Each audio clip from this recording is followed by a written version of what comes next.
मैं हूं पद्मजा जोशी। ब्रिटेन को पीछे छोड़कर भारत दुनिया की 5वीं बड़ी अर्थव्यवस्था बन चुकी है। जाहिर है तेजी से देश आगे बढ़ रहा है, तरक्की कर रहा है, लेकिन क्या इसी भारत को बीती सदियों में ढकेलने की बार बार कोशिश की जा रही है, वो भी आजादी के नाम पर, चॉइस के नाम पर। मैं बात कर रही हूं हिजाब के मुद्दे की। हिजाब जिसको मुस्लिम महिलाओं की चॉइस बताकर सुप्रीम कोर्ट में लड़ाई लड़ी जा रही है। भारत में हिजाब के हंगामे पर फिर से बहस इसलिए गर्मा रही है क्योंकि ईरान में हिजाब के खिलाफ महिलाओं का विद्रोह वहां की बाउंड्री लांघकर दुनिया का सबसे बड़ा मुद्दा बन गया है। और भारत में भी ये सवाल बार बार उठ रहा है कि जब इस्लामिक देश ईरान की महिलाएं हिजाब के खिलाफ आर पार की लड़ाई लड़ रही हैं, तो भारत में अब भी महिलाएं ही हिजाब का समर्थन कैसे कर रही हैं? भारत में हिजाब मुद्दे को बैन हो चुके संगठन पीएफआई के frontal organisation Campus Front of India ने तूल दिया था, लेकिन हिजाब वाली आजादी का सच ईरान में मार दी गई 22 साल की महिसा अमीनी से लेकर मुंबई की रूपाली के केस बयान करते हैं। ईरान में ही हिजाब प्रदर्शनकारी निका शकरामी का शव मिला है। उस शव का नाक काट लिया गया। ये मामला बताता है कि मसला महिलाओं की आजादी का ना कभी था, ना कभी है और ना कभी होगा। सवाल पब्लिक का आज ये है कि महसा अमीनी और निका शकरामी से लेकर रूपाली तक हिजाब के अब तक कितने शिकार, और जब ईरान में हिजाब पर विद्रोह है तो भारत में उल्टी गंगा बहाने की कोशिश क्यों?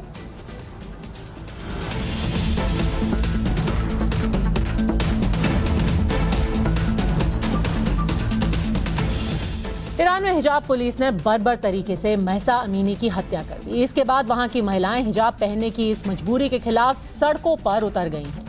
अब ईरान में महिलाओं के इस विद्रोह को कुचलने की जबरदस्त कोशिश की जा रही है। बीती रात तेहरान के शरीफ यूनिवर्सिटी में क्या हुआ, उसकी एक तस्वीर मैं आपको दिखाना चाहती हूँ। ये जो तस्वीर आप देख रहे हैं ना, इसमें एक प्रदर्शनकारी को तेहरान की पुलिस अपनी गिरफ्त में लेती है। साथ ही वीडियो बनाने वाली महिला प्रदर्शनकारी पर किस तरीके से सीधी फायरिंग की जा रही है वो भी इस वीडियो में साफ तौर पर दिखाई देता है। यानी कि एक महिला सिर्फ क्योंकि वो हिजाब के खिलाफ प्रदर्शन कर रही है उसको घसीटा जाता है, दूसरी महिला वीडियो बनाती है, सीधे उस पर फायर किया जाता है। ईरान में हिजाब के खिलाफ विद्रोह लगभग अब 3 हफ्तों से जारी है। मानवाधिकार संगठनों के मुताबिक ईरान पुलिस ने इन 3 हफ्तों में 133 प्रदर्शनकारियों की हत्या कर दी, जिनमें ज्यादातर महिलाएं हैं। हिजाब के खिलाफ प्रदर्शन कर रही महिलाओं पर ईरान का दमन कितना क्रूर है, इसकी एक बानगी निका शकरामी नाम की प्रदर्शनकारी के साथ हुई वारदात बताती है। निका महज 17 साल की थी, 17 साल। उसका शव जब उसके घर वालों को मिला तो उसकी नाक कटी हुई थी। सिर में जख्म के 29 निशान थे। आप विश्वास नहीं करेंगे, लेकिन ये सब हकीकत है। एक 17 साल की लड़की जिसको करीब 30 बार सर में चोट दी गई, लेकिन ईरान की महिलाएं ऐसे क्रैकडाउन के बावजूद सड़कों पर डटी हुई हैं, बल्कि उनका विद्रोह पूरे ईरान में ही नहीं पूरी दुनिया में फैल चुका है। ईरान की महिलाओं के समर्थन में पेरिस से लेकर इस्तांबुल से लेकर दुनिया के अलग अलग हिस्सों में प्रदर्शन अभी भी जारी है। हिजाब के खिलाफ महिलाओं का ये विद्रोह 1979 से लागू ईरान के इस्लामिक शासन के खिलाफ एक बड़े जन आंदोलन के तौर पर सामने आया है। हिजाब के खिलाफ महिलाओं के प्रदर्शन को लेकर ईरान के सुप्रीम लीडर आयतुल्लाह खोमेनी ने आरोप लगाया कि अमेरिका और इजराइल उनके देश में दंगे करा रहे हैं। लेकिन कोई ईरान की सत्ता से ये पूछे कि महिलाओं का ये विरोध अगर प्रायोजित है तो इतनी जल्दी पूरी ईरान में कैसे फैल गया? मीडिया रिपोर्ट्स के मुताबिक हिजाब के खिलाफ हंगामा 31 राज्यों और 164 शहरों तक फैल चुका है। अब आप ईरान के ठीक उलट भारत में हिजाब के हंगामे का सच देखिए। भारत में, और ये बात याद रखने की जरूरत है, भारत में हिजाब पहनने पर कोई पाबंदी नहीं, लेकिन केवल स्कूलों में ड्रेस कोड मानने का सवाल था। अब हिजाब का यही मामला सुप्रीम कोर्ट में पहुंच चुका है। भारत के सॉलिसिटर जनरल तुषार मेहता ने कोर्ट में अपनी दलीलों में यह कहा कि हिजाब इस्लाम की अनिवार्य प्रथा नहीं है। यहाँ तक कि जिन देशों में इस्लाम राजकीय धर्म है वहां भी महिलाएं हिजाब के खिलाफ बगावत कर रही हैं।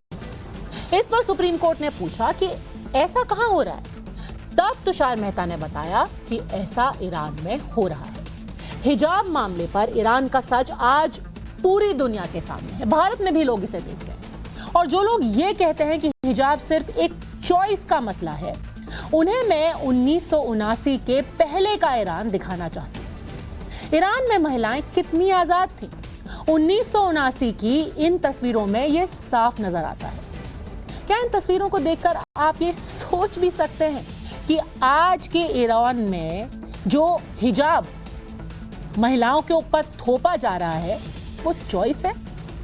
2019 में एक किताब आई थी। इस किताब का नाम था फ्रॉम मिनी स्कर्ट टू हिजाब, a girl in revolutionary Iran. इस किताब को लिखने वाली महिला थी जैकलीन सेपर। उन्होंने किताब में तस्वीरों के जरिए महिलाओं की जिंदगी में आए बदलाव को सामने रखा है, यानी कि 1980 के दशक से अब तक ईरान की जो महिलाएं हैं उनकी जिंदगी में क्या तब्दीली आई। ये जो आप तस्वीर देख रहे हैं वो 1969 में तब खींची गई जब वो महज 8 साल की बच्ची थी। अब आप देखिए कि करीब 1990 के आसपास में जो ये तस्वीर खींची गई है, ये तस्वीर जैकलीन की बेटी की है। अब आप तीसरी तस्वीर देखिए। ये तस्वीर हम आपको दिखा रहे हैं करीब 1956 की। वहां जैकलीन के पिता की ये तस्वीर, आप देख सकते हैं कैसे जैकेट, कोट, टाई पहने हुए हैं, जैसे कि दुनिया में आप कहीं भी देखेंगे। अब आप चौथी तस्वीर देखिए। ये तस्वीर है 1961 की, जिसमें जैकलीन अपनी मां और पिता की गोद में बैठी हुई। पांचवी तस्वीर बाईं तरफ 1977 में जैकलीन की, तब जब वो 16 साल की थी। दाहिनी ओर 1982 में खींची गई उन्हीं की तस्वीर, यानी कि जब वो 16 साल में थी तो बाल खुले हुए हैं। दुनिया में किसी भी 16 साल की लड़की की तरह उनकी तस्वीर, और 1982 में पूरी तरीके से उन्हें हिजाब पहना दिया गया था। आप ईरान की इन तस्वीरों के सच से रूबरू होकर एक बात तो समझ गए होंगे कि हिजाब को महिलाओं की आजादी का मामला बताने वाले या तो खुद भुलावे में है या समाज को भुलावे में रखना चाहते हैं। सच है कि कोई महिला क्या पहने ये सिर्फ और सिर्फ वही तय कर सकती है। अगर कोई महिला हिजाब भी पहनना चाहे तो ये उसका निजी मसला है, बेशक, लेकिन जब उस पर हंगामा खड़ा हो तो ये समझ लीजिए कि ये मसला महिलाओं की आजादी का नहीं है। हिजाब के बहाने मुस्लिम पॉलिटिक्स का मसला है। मसला पॉलिटिक्स के साथ साथ एक और चीज का है, मसला है सोच का। एक और हिजाब के समर्थन में चॉइस की दलील रखी जा रही है, तो दूसरी ओर समाजवादी पार्टी के सांसद, जी हां सांसद एसटी हसन ने नवरात्रि पर गरबा को नुमाइश से ही जोड़ दिया। 60 देशों के राजनयिकों के साथ हमारे विदेश मंत्री एस जयशंकर वडोदरा के गरबा पंडाल में गए। इस पर एसटी हसन ने, सांसद साहब ने क्या बोल दिया, ये भी आप सुन लीजिए। मुझे अफसोस एक चीज का जरूर है कि गरबा के आयोजनों के अंदर 60 राजदूतों को क्यों बुलाया गया। वो भी तो अलग अलग मजहबों के लोग थे। वो हम अपनी बहन बेटियों की नुमाइश क्यों उनके सामने करते हैं, हमें इस पे एतराज है। तो आज सवाल पब्लिक का ये है, ईरान में हिजाब अगर विद्रोह है तो हिजाब में भारत में ही उल्टी गंगा क्यों बह रही है? क्या ईरान में महिलाओं के हिजाब विद्रोह से भारत के हिजाब समर्थक कुछ भी सबक लेंगे? और गरबा को नुमाइश और हिजाब को माय चॉइस, ये कहना किस तरह की सोच को दर्शाता है? ये सवाल पब्लिक का है। और सीधे चलते हैं, हमारे सारे जो खास मेहमान हमारे साथ जुड़ गए हैं। मुफ्ती वजाहत कासमी साहब हैं, इस्लामिक स्कॉलर हैं, वो हमारे साथ जुड़े हैं। साथ ही साथ अंबर जैदी हैं, राजनीतिक विशेषज्ञ है, विश्लेषक है, वो भी हमारे साथ नोएडा स्टूडियो में है। फौजिया राना है, निलोफर मसूद है, अतीकुर रहमान साहब हैं, इस्लामिक स्कॉलर, और असगर खान है जो कि सुप्रीम कोर्ट में वकील है। असगर खान साहब, सबसे पहले तो आपसे ये पूछना चाहूंगी कि ईरान में जो थोपा जा रहा है महिलाओं पर, वो भारत में आकर के चॉइस कैसे बन जाता है? 100 से ज्यादा महिलाओं ने अपनी जान की कुर्बानी दी है ईरान में, और यहां पर हम हिजाब को एक जबरदस्त चीज बता रहे हैं। क्यों? देखिए, एक तो बड़ी अजीब सी बात है कि हम अपने मुल्क की बात कम करते हैं, दूसरों मुल्कों की बात ज़्यादा करते हैं। हमें क्या लेना देना पाकिस्तान से, अफगानिस्तान से, ईरान से? हमें अपने मुल्क से लेना देना है, इसकी संस्कृति से लेना देना हमें है, मुल्क से इसलिए इसके लेना देना है सर, संस्कार से लेना देना है। बिल्कुल, अब हमें- आपने सही बात बोली। संस्कार, जो ये पूरा एक मुद्दा है हिजाब का, वो एक संस्कार दर्शाता है, वो एक सोच दर्शाता है। और दुख की बात ये है कि देश अलग है, वो एक कट्टरपंथी देश है बेशक, पर वो कट्टरपंथी सोच भारत में कौन इंपोर्ट कर रहा है, ये हमें चिंता का सबब देता है। ये चिंता की बात है कि देश तो हमारा हिंदुस्तान है, पर सोच यहाँ ईरान की लाई जा रही है, और ये ईरान वाली सोच नहीं चलेगी यहाँ पे। नहीं, मैं इसीलिए कह रहा हूँ, मत लाइए, नहीं लानी चाहिए ईरान वाली सोच। क्यों ला रहे हैं आप लोग? मैं आपसे यही सवाल करता हूँ कि यहाँ बिल्कुल उल्टी गंगा बह रही है। अभी आपने ये जुमला इस्तेमाल किया था, उल्टी गंगा। मैं कहता हूँ वाकई आपने सही कहा, उल्टी गंगा बह रही है। हम बच्चियों की हिफाजत करें, उनके जिस्मों की हिफाजत करें, उनको संस्कार ये दें कि भाई शर्म हया इस तरीके से होना चाहिए। बल्कि हम कम कहते हैं, हमारे यहाँ के संस्कार ये हैं कि बच्चियां खुद से अपना ध्यान रखती हैं। अच्छा, जो बात अभी आपने भी कही थी, वैसे बच्चियां किस उम्र में खुद को सुरक्षित रखने के लिए हिजाब पहनना शुरू करती हैं? उनकी असगर खान साहब, मेरी जानकारी के लिए किस उम्र में बच्चियां सोचती हैं कि अरे मेरे को अगर खुद को महफूज रखना है तो मैं हिजाब पहन लेती हूँ? नहीं, ये बच्चियां, हमारे यहाँ का माहौल, हमारे यहाँ का संस्कार, हमारे माशरा ये है कि 5 साल की उम्र से जो उनको चलना आता है, शुरू होती हैं, ये स्कूल जाना शुरू करती हैं, प्ले स्कूल में, वहां से शुरू कर देती हैं वो। अच्छा, हिजाब लगाती हैं, और ये सही है। मुझे अफसोस होता है कभी कभी कि हम उनको कहते हैं कि अपनी जिस्मों की नुमाइश करो। क्यों करो भाई? हमें तो कहना चाहिए नहीं, गंदी सोच का आप प्रदर्शन कर रहे हैं राष्ट्रीय चैनल पर। असगर खान साहब, बड़े अफसोस की बात है कि आप एक वकील हैं और एक समझदार इंसान है, और राष्ट्रीय चैनल पर आप महिलाओं के लिए, छोटी बच्चियों के लिए इस तरह के शब्द का इस्तेमाल कर रहे हैं। कहां पर आपने देखा महिलाओं को अपने जिस्म का प्रदर्शन करते हुए? आपको महिलाओं के लिए बड़ी नसीहतें याद रहती है, बड़ी गाइडलाइंस आपको याद है। एक बार भी आपने कहा कि अपने बेटों को हम सिखाएंगे कि महिलाओं को किस तरह से सम्मान, असगर खान साहब करनी है। सोच कपड़े से महिलाओं की सुरक्षा होती है। यानी कि अगर खुद को कोई महिला महफूज रखना चाहे तो हिजाब पहनना उसके लिए जरूरी है। असगर खान साहब, एक सेकंड, असगर खान साहब, मुझे 10 सेकंड का वक्त दीजिए। आप तो सुप्रीम कोर्ट में वकील है माशाल्लाह, ये बताइए कि सुप्रीम कोर्ट में आप तो बहुत बड़े बड़े वकीलों के साथ जिरा करते हैं, वहां पर वृंदा ग्रोवर जी भी हैं, वहां पर जस्टिस इंदिरा बैनर्जी हैं, तो सुप्रीम कोर्ट की बेंच पे बैठी हैं, उनमें से तो कोई हिजाब नहीं पहनता। यानी कि उनको महफूज रहने का हक नहीं है, वो महफूज नहीं है। वो महिलाएं आपके लिए अच्छी महिलाएं नहीं है क्योंकि वो हिजाब नहीं पहनती। 5 साल की उम्र से उन्होंने ये नहीं सोचा कि हम हिजाब डाल के आएंगे, तो जस्टिस इंदिरा बैनर्जी आपके हिसाब से महफूज रहने का हक नहीं रखती।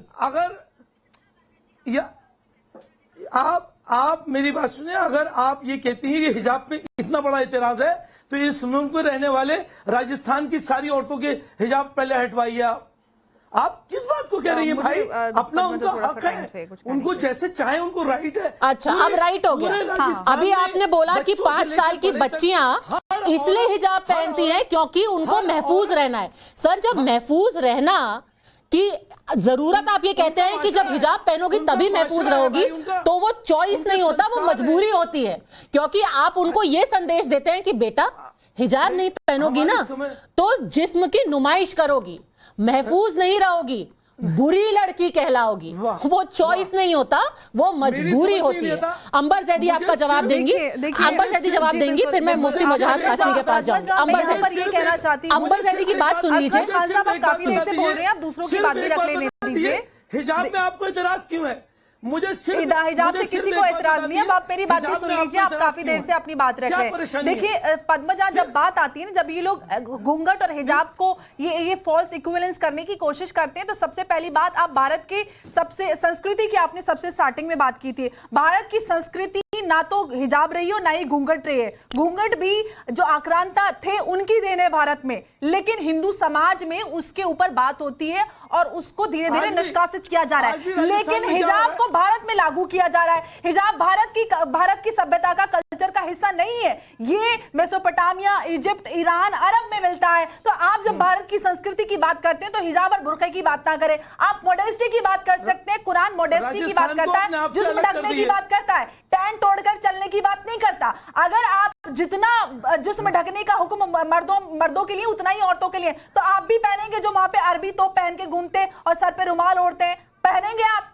बताइए, पहनेंगे आप? तो महिलाओं के ऊपर जो आप अपनी पितृसत्तात्मक सोच और अपनी जो इस रिलीजियस सुप्रीमेसी का साबुत थोपना चाहते हैं ना, ये आपकी कमजोरी है। महिलाओं की सुरक्षा की बात नहीं है। महिलाओं की सुरक्षा की बात होती है, अधिकारों की बात होती है, तो आप निकलते शाहबानों के लिए, आप शायरा बानों के लिए निकलते, आप तलाक़े हसन के लिए निकलते, आप महिलाओं के अधिकार के लिए निकलते, आप महिलाओं की एजुकेशन के लिए निकलते, आप महिलाओं को घर में रखकर अनपढ़ बनाकर उनसे बच्चे पैदा करवाते हैं, उनको उनके बेसिक अधिकार नहीं देते। आप महिलाओं के अधिकारों की बात करते हैं। अंबर जैदी, आपने बिल्कुल जिसको कहते हैं ना कि टू द पॉइंट बात की है। ये वही लोग हैं जब ट्रिपल तलाक, इंस्टेंट ट्रिपल तलाक को खत्म किया जा रहा था तो कहते हैं तुम्हारा हक है, तब महिलाएं कैसे महफूज रहेंगी किसी ने नहीं सोचा।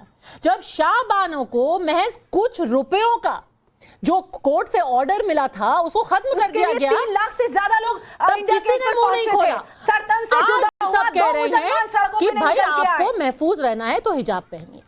आपसे मैं ये पूछती हूँ कि आप खुद महिला हैं फौजिया राणा जी, सोचिए ईरान में महिलाएं अपनी जान दे रही हैं कि हिजाब को हटाओ, और यहां पर लोग सड़कों पर निकले हैं कि हिजाब को पहनो। ये तो समझ में ही नहीं आता है, तो सोच के परे है कि आखिर ये कैसी सोच है जो आपको कह रही है कि नहीं पर्दे में जाओ, पर्दे में जाओ। किस तरीके की सोच है ये फौजिया जी?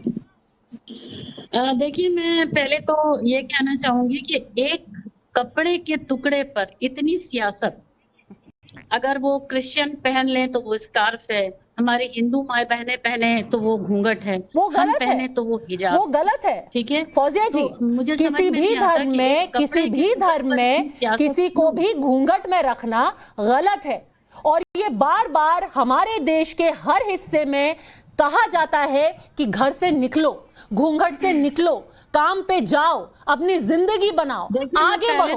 कोई ये नहीं कहता बहुत अच्छा है बेटा तुम घूंघट में ही रहो, तुम घर में बैठो, घूंघट में बैठो। अपना सोशल वर्क भी करती हूँ, अपना पॉलिटिकल वर्क भी करती हूँ। हिजाब के साथ ये पाबंदी नहीं है कि आप अगर पहन रहे हैं तो आप अपना कोई काम नहीं करेंगे। ये अगर लोगों की सोच है कि आप हिजाब पहन के कुछ नहीं कर सकते, तो we are doing lots of things. हम सोशल हैं, सोशल काम करते हैं। इसी हिजाब में दुनिया में निकल के बहुत सारे काम होते हैं, लेकिन एक कपड़े के टुकड़े ऐसा पर कोई नहीं कह रहा कि आप कुछ कर नहीं सकते। बात इस बात पे हो रही है कि क्या इस चीज को अच्छा बताया जाना चाहिए। मैं आपसे एक बहुत ही सरल सवाल पूछती हूँ, अगर हिजाब इतनी अच्छी चीज है तो 100 महिलाओं ने अपनी जान हिजाब को छुड़वाने के लिए ईरान में क्यों दे दी?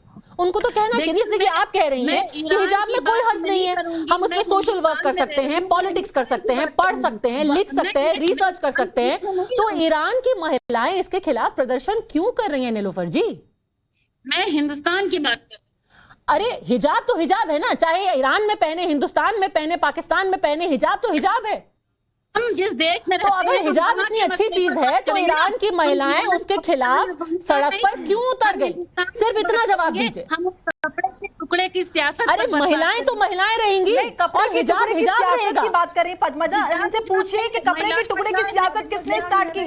आप क्या पीएफआई जिसके इन्वॉल्वमेंट की बात सुप्रीम कोर्ट ने कही, आप उसको अंबर जैदी, उसमें पीएफआई में तो जाना ही नहीं चाहिए। बहुत सरल सी बात यह है, सरल सी बात यह है फौजिया जी, सिर्फ इतना जवाब दे दीजिए, अगर हिजाब इतना अच्छा है, अगर हिजाब से किसी भी चीज में कोई रुकावट अड़चन नहीं पड़ती, तो ईरान की महिलाएं हिजाब के खिलाफ क्यों खड़ी हुई हैं अपनी जान जोखिम में डाल के? सिर्फ इतना जवाब। मतलब ईरान की महिलाएं ये कर रही है तो ईरान की महिलाएं कोई जन्नत से थोड़ी आई है या डायरेक्ट अल्लाह मियां से कॉन्टैक्ट थोड़ी है कि जो वो कहेंगी वो सही है। ईरान की महिलाएं कल कहेंगी हम नंगे घूमेंगे, तो क्या हम उनको सपोर्ट करेंगे?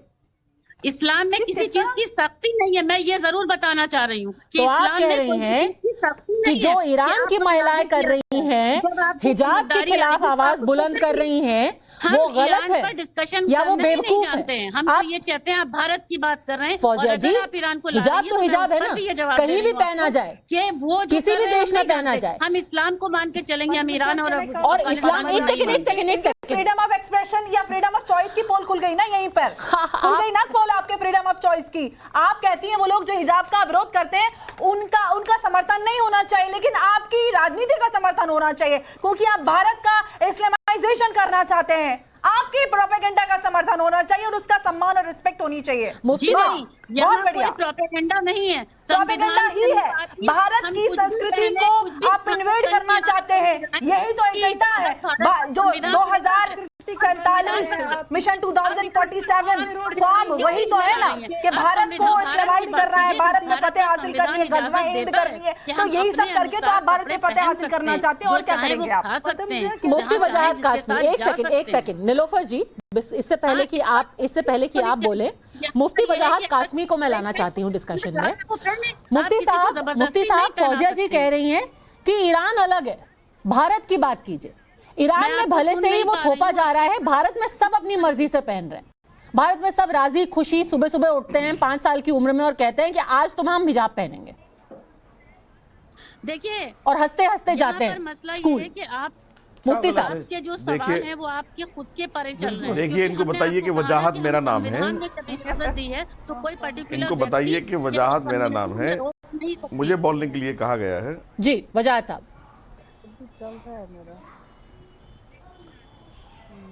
देखिए, बात हिजाब की हो रही है। अपने मुल्क के ताल्लुक से मैं एक कन्फ्यूज़न दूर करना चाहूँगा जो कि ये लोग सब फैला रहे हैं। अभी सरकार ने इस पर कोई बात ही नहीं की है। कुछ मुस्लिम लड़कियां थी जो ड्रेस कोड के ख़िलाफ़ जाकर के हिजाब पहनना चाहती थी कुछ एजुकेशन और कुछ तालीमी इदारों में, फिर वो बात सुप्रीम कोर्ट तक चली गई है। ये बहुत, देखो, पढ़े लिखे लोग हैं सब, जितने भी पैनल पर बैठे हैं सभी जानते हैं, स्कूलों से पढ़ के आए हैं कि एक ड्रेस कोड होता है किसी भी स्कूल का, और हमें उसको फॉलो करना होता है। जब हम स्कूल में फॉर्म भरने जाते हैं तभी वो हमें सब बता दिया जाता है कि स्कूल का ड्रेस कोड क्या है। अब ये राजनीति करने आ गए हैं सब, लेकिन वो बात ये नहीं कहेंगे। हिजाब की बात इस्लाम में है, इसका कोई इनकार नहीं कर सकता, लेकिन इस्लाम ने मुझे ये बताइए कहाँ कहा है कि हम उसको ज़बरदस्ती थोप देंगे, लोगों को मौत के घाट उतार देंगे। आज ये चाह रहे हैं कि ईरान के ऊपर हम ना बोलें, ईरान की बात हम यहाँ ना करें। भाई, ईरान के अंदर तो इस्लाम की हुकूमत मानी जाती थी, दुनिया का एक मजबूत इस्लामी मुल्क माना जाता था, और ये सब बैठ करके बातें करते थे, जरा ईरान अमेरिका को ऐसे कर देगा और इजराइल को तबाह कर देगा, इस तरह की बातें ये सब कर रहे थे चड्डू खानों में बैठ करके। लेकिन इस्लामी हुकूमतों का तकाजा ये कब रहा है कि आप बच्चियों को मार दोगे, आप प्रोटेस्ट और एहतजाज करने वालों को बेमौत मारोगे, और दुनिया बोलेगी भी नहीं, और फिर वहाँ के सुप्रीम लीडर को शर्म ही नहीं आती है।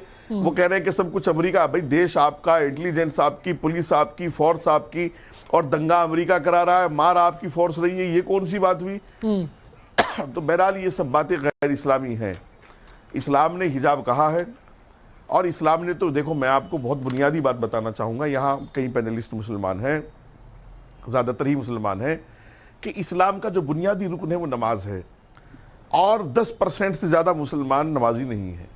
इस्लाम का जो बुनियादी रुकन है रोज़ा है। ये शाहीन बाग, ओखला, बटला हाउस, सैकड़ों मस्जिदें हैं। आप मस्जिदों को देखिए, रमज़ान में भी माशाल्लाह भर जाती हैं और रमज़ान के बाद वो खाली हो जाती हैं। आप ये देखिए मुस्लिम महलों में आकर के कि रोज़े की क्या हालत है, कि रोज़ा बहुत लोग नहीं, बाहर खुलेआम भी वो खा सकते हैं। तो ये बुनियादी फ़राइज़ को छोड़ करके ये हिजाब की जो बातें हो रही हैं, हिजाब के लिए मैं कहता हूं, अगर औरत नहीं भी कर रही तो आप उसको क्या मुसलमान नहीं मानेंगे?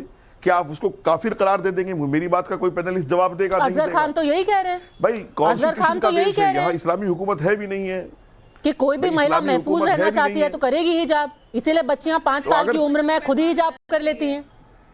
बुर्का ही छोड़वा देना चाहिए, मैं सबसे ज्यादा हिफाजत की जरूरत है। मैंने पहले कहा कि संस्कार की बात है, वो है कई घरों में इस तरह की बच्चियां, हमारे यहाँ की बच्चियों हमने हमने बिल्कुल घरों में है भाई। तो यानी कि आप कह रहे हैं कि जो महिलाएं हिजाब नहीं करती उनके संस्कार नहीं है? शाहीन बाग नहीं, असगर भाई ये बताइए कि देश कॉन्स्टिट्यूशन से चलेगा कि सबके कानून से चलेगा कि यहाँ इस्लामी लॉ से चलेगा, ये शरिया से चलेगा? मुफ्ती साहब, असगर भाई मैं आपसे पूछता हूँ, यहाँ तो शरिया लागू नहीं है। आपको हिजाब में एतराज क्या है?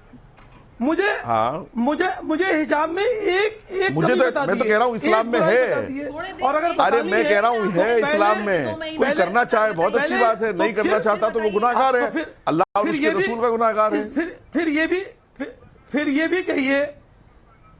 भी कहिए कि इस्लाम में है और करना चाहिए। तो मैं आप क्यों करना चाहिए? अभी तो सुबह सुबह से आप बोल रहे हैं कि भाई ये आपकी मर्जी है, मर्जी है, मर्जी है। अब आप मुफ्ती साहब से कह रहे हैं कि नहीं, आप बोलिए इस्लाम में है और करना ही चाहिए, करना ही चाहिए। तो कहाँ से मर्जी हो गई भाई? ये तो जबरदस्ती हुई ना। इनकी मानसिकता है वो सामने आ रही है कि ये लोग किस उद्देश्य से भारत में ये सारी मानसिकता को लागू करवाना चाह रहे हैं। इनका उद्देश्य यही है भारत का इस्लामीकरण। क्या कानून कहता है कि आप जबरदस्ती किसी से करा लेंगे? पहले अरे भाई जबरदस्ती तो बहुत सारी चीजें असगर भाई मुझे ये बताइए कि आप हिजाब जबरदस्ती करा लेंगे? अरे लोग नमाज नहीं पढ़ते, लोग हज नहीं करते, लोग रोजे नहीं रखते, वो तो आप कर नहीं पा रहे हो, मैं कर नहीं पा रहा हूँ। नहीं, कौन कह रहा है जबरदस्ती? आप बताइए। आप हिजाब ना करने वाली मुसलमान महिला को जान से मार दोगे? भाई ईरान में जो कुछ हो रहा है उसके ऊपर आप बोलते क्यों नहीं हो? ईरान जुल्म कर रहा है क्यों नहीं कहते हो कि ईरान की हुकूमत औरत पर जुल्म कर रही है क्यों नहीं कहते हो? शक्रामी की नाक काट थी, 9 दिन से वो लापता थी और पुलिस ने बाद में उनका शव दे दिया। इतनी बुरी स्थिति में उनकी लाश मिली है, कोई निकल के बोल रहे हैं। ये एंकर ईरान से बोल रही है और ये कहेंगे कि ईरान के खिलाफ बोलो मत। हम ईरान में बैठे, ईरान 2014 के बाद हमारे देश में क्या हो रहा है? अरे वाह वाह वाह वाह, क्या बात है। इजराइल के लिए तो आप बड़ी जल्दी सड़कों पर निकलते हैं, एहतजाज करते हैं, फिर आप भारत की बात क्यों नहीं करते हैं? फिर भारत की बात क्यों नहीं करते? इजराइल के खिलाफ जो आप लोग एहतजाज करते हैं, भारत की बात क्यों होती है? अगर कहीं पर ह्यूमन राइट वायलेशन हो रहा है इस्लाम के नाम पर, जो इस्लाम के नाम पर यहाँ पर हिजाब की तायद कर रहे हैं, उनसे सवाल ना हो। ईरान हमारा पूरी दुनिया एक ग्लोबल विलेज बनता जा रहा है और ईरान हमारा पड़ोसी मुल्क है और इस्लामिक कानूनों का हवाला देकर भारत में इस चीज को लागू करने की कोशिश की जा रही है और हम ईरान की बात ना करें, ये बहुत बड़ी बात है। पूरी दुनिया उनके समर्थन में उतर रही है, लेकिन हम ईरान की बात ना करें। और जो लोग कहते हैं नीलोफर मसूद कि ये तो भारत है, यहाँ ईरान की बात क्यों हो? यहाँ ईरान की बात इसलिए करनी पड़ेगी अतीकुर रहमान, क्योंकि अगर इस तरीके की कट्टरपंथी सोच को नहीं रोका गया तो भगवान ना करे एक दिन यहां के भी हिस्सों में इसी तरीके की सोच की वजह से ईरान जैसे हालात पैदा नहीं हो जाएंगे। कोई कंटर आप टेलीविजन चैनल के ऊपर बैठ करके आप कह रहे हैं कि अच्छी लड़कियां 5 साल में हिजाब में चली जाती हैं, तो सोच तो वही है ना। या तो टेलीविजन हो, दिल्ली हो, ईरान हो या हिंदुस्तान हो। अतीकुर रहमान, अगर इस सोच को नहीं रोका गया तो भारत और ईरान का फासला कम हो सकता है। अतीकुर रहमान, इसीलिए इस बात को बोलना जरूरी है। मेरा एक सवाल है सबसे पहले वजाहत साहब, एक सेकंड। अतीकुर रहमान जी, अतीकुर रहमान, अभी आपके पास आऊंगी। वजाहत साहब, अतीकुर रहमान, मेरा एक सवाल सबसे पहले। अच्छा ठीक है, वजाहत साहब एक सवाल आपका अतीकुर रहमान से, एक सवाल वजाहत साहब। हाँ, मेरा सवाल यह है कि जितने भी हमारे पैनलिस्ट बैठे हैं मुसलमान हैं, वो बात ये होती है कि पूरी दुनिया के मुसलमान कलमे की बुनियाद पर एक हैं, तो क्या ईरान की मरने वाली बच्चियां मुसलमान नहीं है? आप ये मानते हो तो मुझे पैनलिस्ट बताएं कि हम मानते हैं कि ईरान की मरने वाली बच्चियां मुसलमान नहीं है? बताइए अतीकुर रहमान। बताएं असगर साहब, ये अतीकुर रहमान साहब बताएं मुझे, बताएं तो सही। एक सेकंड असगर साहब, अभी अतीकुर रहमान को भी बोलने दीजिए, उनकी चॉइस का भी थोड़ा सा सोच लीजिए। अतीकुर रहमान साहब, अतीकुर रहमान साहब। थैंक यू, धन्यवाद। पद्मजा, सबसे पहले in solidarity with the Iranian women, बहुत बड़ी हिम्मत का काम उन्होंने किया है और हम सबको उनका साथ देना चाहिए, उनकी हिम्मत की दाद देनी चाहिए। इंग्लिश का छोटा सा एक प्रोवर्ब है Padmaja, I exist therefore I rebel. आपने सवाल किया कि ईरान की वुमेन जहां रिबेल कर रही हैं बुरखे के मुतालिक, नकाब के मुतालिक, यहां पर उल्टा क्यों हो रहा है? छोटा सा इसका जवाब है पद्मजा, आई रिबेल देयरफॉर आई एग्जिस्ट। ये हिंदुस्तान की लेडीज पे भी लागू होता है और ईरान की भी, पूरी दुनिया की। ईरान में कंपेल किया गया था वहां पर पद्मजा, आपको समझना चाहिए, वहां पर इतनी शिद्दत से कंपेल किया गया था, उनको जबरन उनके ऊपर लादा गया था, थोपा गया था। और ये बेस्ट एग्जाम्पल है हमारी स्टडीज के लिए कि क्योंकि वहां पर आमादा किया गया, मार मार के पिनाया गया, आज वो रिबेल कर रही हैं क्योंकि वो जिंदा होने का सबूत देना चाहती हैं। आज हमारी लड़कियां हिंदुस्तान के अंदर, क्योंकि उनके ऊपर कोई कंपलसरी नहीं है। अगर 4 बहनें पद्मजा घर में हैं तो 2 हिजाब करती हैं, 2 नहीं करती हैं। ये बेस्ट एग्जाम्पल है हमारी इंडियन सोसाइटी का, इंडियन मुस्लिम सोसाइटी का। ये चॉइस है उनकी। अच्छा, ये चॉइस है। वजाहत साहब, एक घर में 4 बहनें, 2 हिजाबी, 2 नहीं करती। बताइए वजाहत साहब। जिंदा होने का सबूत दे रही है आपको। अच्छा वजाहत साहब। अतीक साहब, मेरा कहना, मैं कुछ और कह रहा हूं। मैं ये कहना चाह रहा हूं कि आप हिजाब की बात कर सकते हो, करो, लेकिन ये थोपने वाला मकसद कहां से है? 17,000 बच्चियों ने तालीम छोड़ी है, इसका एहसास है किसी मुस्लिम स्कॉलर को, किसी मुस्लिम संगठन को इसका एहसास है कि तुम्हारी वजह से 17,000 बच्चियों ने तालीम छोड़ी है। भाई तो हमने पढ़ा तो नहीं सके हम। बताइए अतीकुर रहमान। हाँ बताइए, बिल्कुल कीजिए मेरे भाई। पद्मजा, एक सवाल वजाहत साहब से। वजाहत साहब, आप एक मुझे एग्जाम्पल बताइए जहां पर किसी लड़की ने आपसे आके कंप्लेन की हो कि उसके ऊपर थोपा जा रहा है। अरे सर, 6 लड़कियां थीं कर्नाटका में जिनको एग्जाम नहीं लेने दिया गया क्योंकि उन्होंने बोला कि हम हिजाब उतारेंगे नहीं। बाकी जितनी लड़कियां थी आंदोलन कर रही थी, जब स्कूल ने बोल दिया, कोर्ट ने बोल दिया, उन्होंने कहा हाँ ठीक है हम हिजाब उतार देंगे। आपसे एक सवाल है, एक सेकंड नीलोफर जी आपसे एक सवाल है। रेवंत राम बिश्नोई का सवाल है जयपुर से। वो कहते हैं मैं राजस्थान से हूं, क्योंकि आपने यहाँ पे घूंघट की चर्चा हुई थी तो राजस्थान से सवाल आया है रेवंत राम बिश्नोई का। राजस्थान में घूंघट प्रथा देश में हर जगह से ज्यादा है, लेकिन मैं पूछना चाहता हूं कि कितनी बार वहां आंदोलन हुआ कि बच्चियां स्कूल में घूंघट में ही आएंगी? मुझे तो याद नहीं है।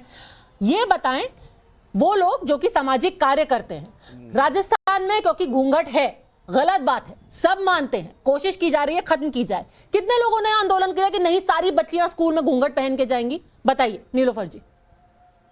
पद्मजा, अभी आप ईरान की बात कर रही थी, पहले मैं यहाँ एक चीज क्लैरिफाई कर, पहले तो आपको एक हमने एग्जांपल दिया ना, अब उसकी बात कीजिए, क्योंकि बार-बार ये कहा जाता है अरे घूंघट भी तो होता है, हिजाब भी घूंघट जैसा है। आप जवाब दीजिए ना। राजस्थान में कितनी महिलाओं ने ये बोला कि हम घूंघट पहन के क्लास में जाएंगे? जवाब दे दीजिए। नहीं, जब मुझे बात ही नहीं करनी है, आप मुझे अलो ही नहीं करें, जस्ट गिव मी 30 सेकंड्स। अरे मैम, जो सवाल है उसका जवाब तो दे दीजिए। अरे मैं वही जवाब दे रही हूं। अच्छा चलिए बोलिए। या तो आप मेरे बोलने पर वो बोल दीजिए, आई नॉट स्पीक। वहां पर सेट इस्लामिक लॉज है, जहां पर कोई भी वायलेशन करता है अकॉर्डिंगली ही और शी इज बीइंग डेल्ट। जो हमारी मुल्क कंट्री है, ये मल्टी एथनिक पॉलिटी है, जहां पर टॉलरेंस का होना बहुत इंपॉर्टेंट है। हमारे कॉन्स्टिट्यूशन में आर्टिकल 25 से 28 तक रिलीजन टॉलरेंस के बारे में, रिलीजन फ्रीडम के बारे में एक्सप्रेसली कहा गया है, जहां पर वो दे आर नॉट, वहां पर उनको रेस्ट्रिक्शंस भी रखी गई है। अगर कहीं पब्लिक ऑर्डर पर असर पड़ता है, किसी के हेल्थ पर असर पड़ता है, तब जाकर आपकी वो रिस्ट्रिक्शंस आ जाती है। जो हिजाब की कंट्रोवर्सी कर्नाटका में स्टार्ट हुई, चूंकि वहां इलेक्शन थे, एक वोट बैंक को आपने कंसोलिडेट करना था, तो आपने हिजाब की कंट्रोवर्सी उठा ली। फिर आप देख लीजिए 2014 के बाद वो पुराना राग है, बार बार यही बात होती है, ये इलेक्शन अभी भी 6 महीना दूर है। आप मेरे फिर से वही सवाल का जवाब दीजिए, और ये पब्लिक का सवाल है आपसे, पब्लिक का सवाल है। चलिए फौजिया जी से पूछ लेती हूँ, क्योंकि उन्होंने पर्दे की बात की थी। ये बताइए फौजिया जी, आप तो सामाजिक कार्यकर्ता हैं, राजस्थान में घूंघट होता है, कितने लोगों ने कहा कि हम अपने बच्चियों को घूंघट में भेजेंगे स्कूल? कितने लोगों ने आंदोलन किया? बताइए। 1, 2, 10 हजार, 10 हजार। मैं बार एक तो मैं पहले इस चीज को कंडेम कर रही हूँ कि उन्होंने कहा कि 5 साल की बच्ची अगर हिजाब करे तो वो शरीफ है। हिजाब करना और हिजाब नहीं कहने से आप किसी के कैरेक्टर को जज नहीं कर सकते, ठीक है? दूसरी चीज ये कि इस्लाम ने नहीं कहा है कि आप किसी से फोर्सफुली कोई काम कराइए। आप कहिए उनसे, अगर उनको अच्छा लगेगा तो वो पहनेंगे। ये लोगों ने नए मौलानाओं ने ये निकाल लिया है कि जबरन कराया जाए, तो जबरदस्ती और जबरन इस्लाम में कहीं नहीं है। पहली चीज मैं इसको क्लियर कर दूं। और आप हिजाब पहनने वाली और गैर हिजाबी को आप कैरेक्टर जज नहीं कर सकते। क्या ये कहाँ लिखा है कि जो हिजाब नहीं पहनते उनका कोई किरदार नहीं होता? जी यही तो बात है, ये आपने सोच को बहुत अच्छा पकड़ा। यही पितृ सत्ता वाली सोच है जो पहले आपको बोलती है आप अपनी मर्जी से पहनो, जब आप कहते हो कि नहीं पहनना तो कहती है आपका तो कैरेक्टर ही खराब है। यही तो सोच है जिसके खिलाफ आवाज उठाना जरूरी है, और आपने बिल्कुल सही पकड़ा इस सोच को। पहले कहते हैं कि ये आपकी मर्जी से सब कुछ हो रहा है, जब ईरान में महिलाओं ने कहना शुरू कर दिया कि हम नहीं चाहते ये, तब उनको सच्चाई जाहिर की जाएगी। एक और सवाल है आपके लिए, एक और सवाल है, एक और वीडियो सवाल भेजा है हमारे एक और दर्शक ने, योगेश है उत्तराखंड से। एक बार उनका भी सवाल सुन लेते हैं, क्या है सवाल पब्लिक का।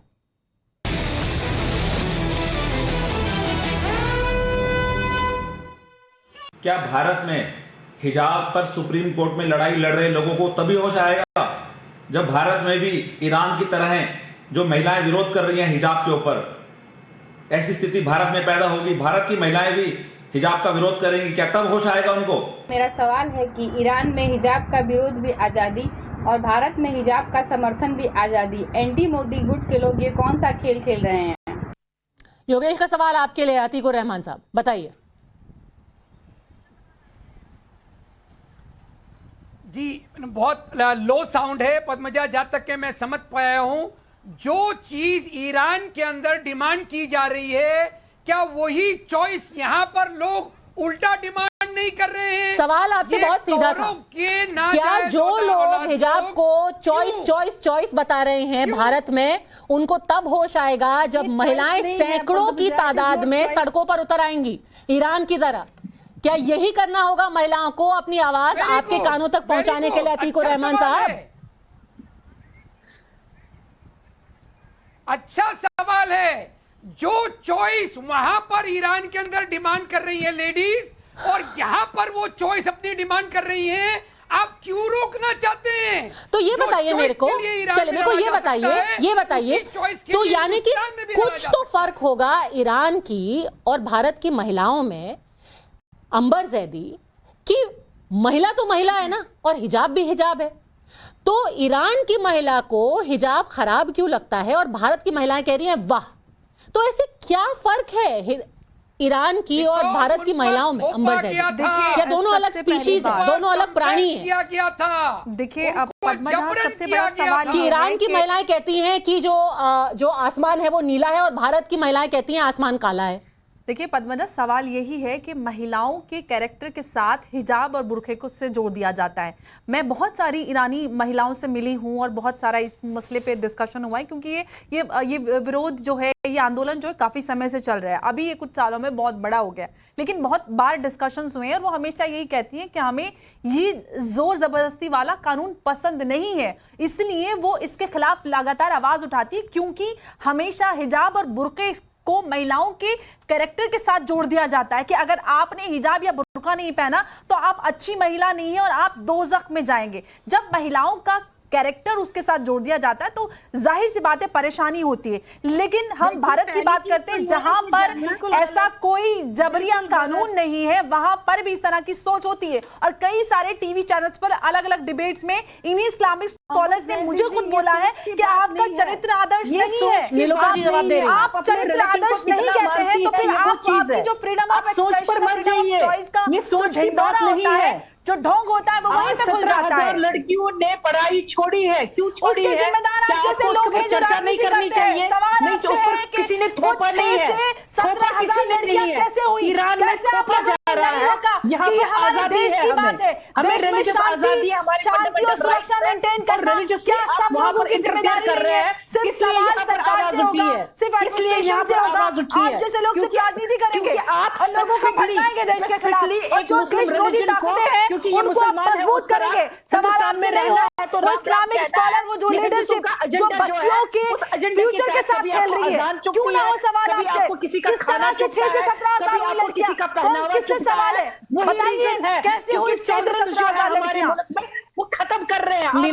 नीलोफर जी आप इसको सबको मदरसे से अजान से जोड़ करके क्यों देख रही हैं? सवाल बहुत छोटा सा है, महिलाओं को लेकर के, महिलाओं की मुद्दों को लेकर के और महिलाओं की आजादी को लेकर के।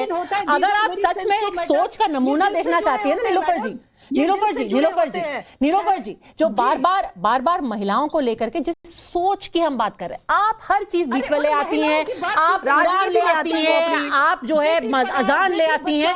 सोच का एक आपको छोटा सा नमूना बताऊं, एसटी हसन जो है उन्होंने जो सोच दर्शाई है ना, वही सोच इस हिजाब के पीछे है। उन्होंने क्या बोला, भाई महिलाएं जो गरबा कर रही हैं, हिंदू महिलाएं जिस्म की नुमाइश कर रही हैं, अरे वहां पूजा कर रही हैं, वहां पर वो नवरात्र को अपना मना रही हैं, और एसटी हसन साहब क्या सोच रहे हैं, जिस्म की नुमाइश।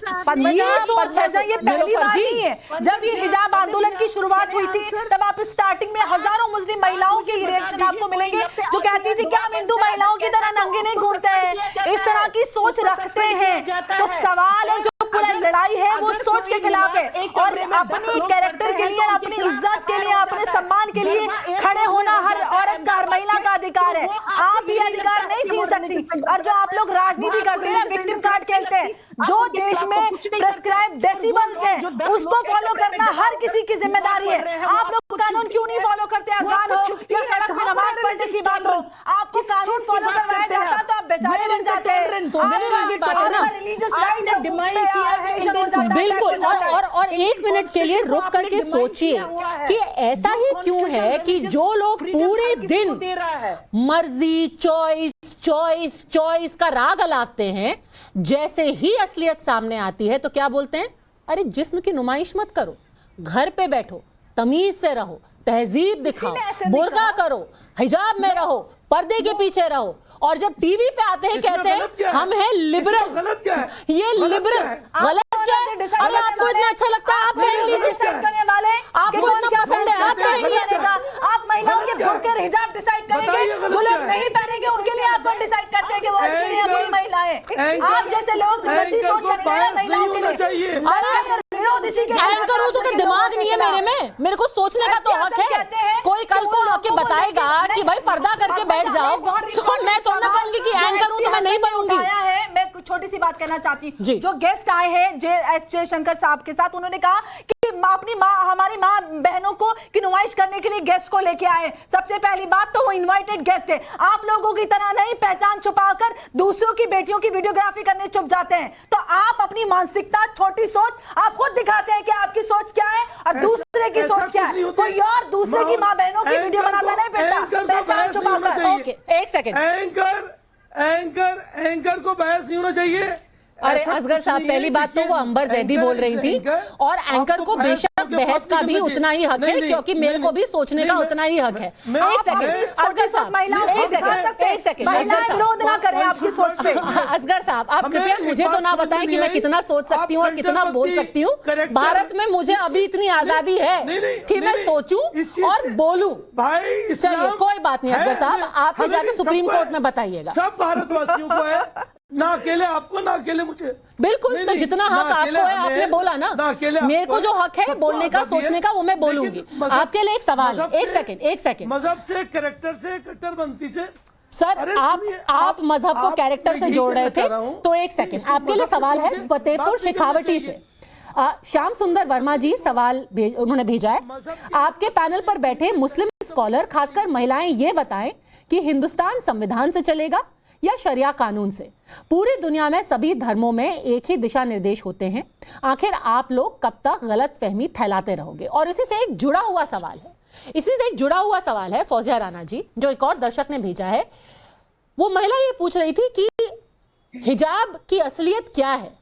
सबको मालूम है जन्नत की हकीकत, लेकिन दिल को बहलाने के लिए गालिब ये ख्याल अच्छा है, मोदी से नफरत करते हैं, राजनीति करनी है, इसीलिए हिजाब को चॉइस बता करके दिल को बहला रहे हैं और लोगों को भी फुसला रहे हैं। फौजिया जी, देखिए, किसी भी मजहब की कोई चीज को किसी सियासी मुद्दे से तो जोड़ना नहीं चाहिए। रही बात अगर मोदी जी से एलर्जी है या एक स्पेशल कोई कुनबा है, एक वो पूरे देश के प्रधानमंत्री हैं, तो वो किसी एक पर्टिकुलर किसी एक वर्ग के तो प्रधानमंत्री है नहीं। हमारे भी प्रधानमंत्री हैं, आपके भी प्रधानमंत्री हैं।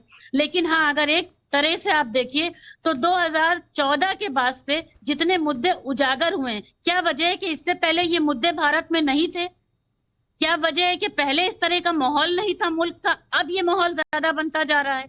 मैं तो बार बार इस चीज को रिपीट कर रही हूँ। फैसला कब आया? पहले की माहौल की बात कर लेते हैं। शाहबानों के गुजारे भत्ते को लेकर उसका विरोध करने के लिए 3 लाख मुसलमान इंडिया गेट पे पहुंच गए थे, शायरा बानो के खिलाफ निकल के आए। तो आप लोग क्या माहौल बनाते हैं? सलमान रुश्दी की जब किताब आई थी तो 300 से ज्यादा लोगों की लिंचिंग हुई थी। तो जो मुद्दे आप लोग उठाते हैं ना, पहले गिरेबान जांच लिया कीजिए, फिर आप आज के माहौल पे सवाल उठाइएगा। और आप लोगों को कानून फॉलो करने की आदत नहीं है। अब जब डंडा मार के आपको कानून फॉलो और कानून याद दिलाया जा रहा है ना, तो आपको बड़ी दिक्कत हो रही है। कानून नहीं फॉलो करेंगे, दिशा निर्देश नहीं फॉलो करेंगे। कौन सी ऐसी बात है जो कानून के अनुसार नहीं है और कानून के अनुरूप नहीं है और आपके ऊपर जोर जबरदस्ती और आप लोगों पर जुल्म हुआ है? जवाब देने दीजिए, आप जवाब देने दीजिए। आपको अगर बुलाया है पैनल शेयर करने के लिए तो आपको सुनना भी पड़ेगा। संविधान से चलता है। अरे असगर साहब, आप तो बोलने दीजिए फौजिया जी को। एक सेकंड, सिर्फ फौजिया जी बोलेंगे। फौजिया जी, आपको पैनल शेयर करने के लिए बुलाया है, मैं आपको नहीं सुनूंगी, आप मुझे सुन लीजिए। बताइए। एक सेकेंड असगर साहब, फौजिया जी को बोलने दीजिए, सिर्फ फौजिया जी बोलेंगी। जी बोलिए फौजिया राना। संविधान से चलता है, हमें संविधान को फॉलो करना है। हिजाब किसी पर ज्यादा जबरदस्ती नहीं लादा जा सकता, ना हिजाब से किसी का कैरेक्टर जज हो सकता है। इस्लाम में भी कहीं कोई जबरदस्ती नहीं है। इस्लाम में तो कहा गया है कि पहले मुल्क से मोहब्बत करो। तो मुल्क हमें संविधान ये सिखाता है कि हमें संविधान मानना है। संविधान से एक सेकंड वजाहत साहब, फिर तो कई लोग ये भी कहेंगे कि संविधान में आजादी होनी चाहिए। अगर कुछ दशकों पहले की बात करें, एक सेकंड फौजिया जी, इसी सोच को आगे ले जाते हुए अगर हम कुछ 50 साल पहले की बात करें, आजादी के वक्त की बात करें, तो उस वक्त चाइल्ड मैरिज भी होती थी, सती प्रथा थी। उस वक्त के लोग ये भी कहते थे कि महिलाएं अपनी मर्जी से सती प्रथा करती हैं। भाई किसी ने धक्का तो नहीं मारा ना उनको जाकर के सती करने के लिए, अपनी मर्जी से ही जाती थी। पर जो गलत है उसको गलत बोला गया और उसको खत्म किया गया क्योंकि महिलाएं ने अपनी आवाज उठाई उसके खिलाफ। इसका मतलब ये तो नहीं है ना कि आप कहेंगी कि चलो कोई बात नहीं, गलत हो रहा है पर अपनी मर्जी से कर रही है, जाने दो। वजाहत साहब, देखिए, इंसानियत ने जैसे जैसे तरक्की की है तो उसने अपना रास्ता तलाश किया है कि मेरा तरक्की का रास्ता किस तरफ से होकर के जाएगा, और वो उस तरफ चल गया है। अगर समाज के ठेकेदारों ने उसको जाने दिया है तो बहुत अच्छा, नहीं तो वो अपना प्रोटेस्ट करके, एहतजाज करके, अपना हक लेकर के, अधिकार लेकर के आगे बढ़ा है। ईरान पूरी दुनिया में एक इस्लामी मुखौटा लगाए हुए था, ये पूरी दुनिया ने देखा और अपने आप को एक इस्लामिक देश कहता था। एक चीज़ तो आज क्लियर हो गई और आज की डिबेट से भी ये बात का हमें खुलासा निकाल लेना चाहिए कि ये जितने भी तहरीक वाले लोग हैं, या मुस्लिम संगठन हैं, या सरतन से जुदा वाले लोग हैं, या खिलाफत कायम करने वाले लोग हैं, या PFI है, जमात इस्लामी, ये जो भी है, वो ये समझ ले कि ज़बरदस्ती इस्लाम के कवानीन को या किसी भी चीज़ को, अपनी सोच को, अपने थॉट्स को किसी पर ज़बरदस्ती लागू नहीं किया जा सकता। और अगर इस्लाम को वहाँ ईरान में लाया गया था तो आज वहाँ की महिलाओं ने ये बता दिया है कि ज़बरदस्ती लाया गया था, और हम अब तक जो है वो महसूस। असगर साहब सुन लीजिएगा, आपको सुनना आना चाहिए थोड़ा बहुत। आप एक वकील हैं, लॉयर हैं, पढ़े लिखे आदमी हैं, सुन करके फिर आप अपनी बारी में जो कहना है वो कह दीजिए। मेरी बात का जवाब। कुरान की बात करिए ना, कुरान में खुद है भाई, दीन में कहीं कुरान की बात। अरे आप सुप्रीम कोर्ट के लॉयर हैं, मैं कानून की बात करूंगा। मैं यहाँ कानून की बात करने के लिए बैठा हूँ टीवी पर। आप सुप्रीम कोर्ट के लॉयर हैं, मैं यहाँ कानून की बात करने आया हूँ मेरे भाई। और ईरान में अगर इस्लामी हुकूमत भी है तो क्या उन लड़कियों को मार सकते हैं? मुझे बता दीजिए आप। या मरने वाली लड़कियां मुसलमान नहीं है, ये बता दीजिए आप यहाँ बैठ करके जो शरिया लागू करना चाहते हैं टीवी पर, टीवी पे बैठने से शरिया लागू नहीं होगी। अरे टीवी पे बैठने से शरिया लागू नहीं होगी। असगर साहब देखिए, आप जो खुद अपनी दलीलें दे रहे हैं ना, उससे हिजाब की हकीकत सामने आ रही है। बात हो रही थी संविधान की, बात हो रही थी कानून की, बात हो रही थी मर्जी की, और आप लेकर के बीच में क्या आ गए? मजहब को। अगर मजहबी बात है तो मर्जी कहां से हुई? और अगर मर्जी है तो उसमें आप बीच में मजहब क्यों लेके आ रहे हैं? चलिए चर्चा को यहीं पे खत्म करते हैं। मुद्दे की बात यह है कि पब्लिक के सामने ये सच्चाई एकदम साफ हो जानी चाहिए। ईरान को हमें एक मिसाल के तौर पर देखना चाहिए। आज हम हिंदुस्तान में हैं, यहां पर महिलाएं आजाद हैं, यहां पर महिलाओं के पास हक है, महिलाएं आबाद हैं। कहीं ऐसा ना हो कि मर्जी की बात कह करके कुछ ऐसी चीजें हमारे ऊपर थोपी जाए कि हिंदुस्तान और ईरान के बीच की असलियत और फासला खत्म हो जाए। अब वक्त हो गया है फटाफट खबरों का। आप देखते रहिए टाइम्स ऑफ भारत।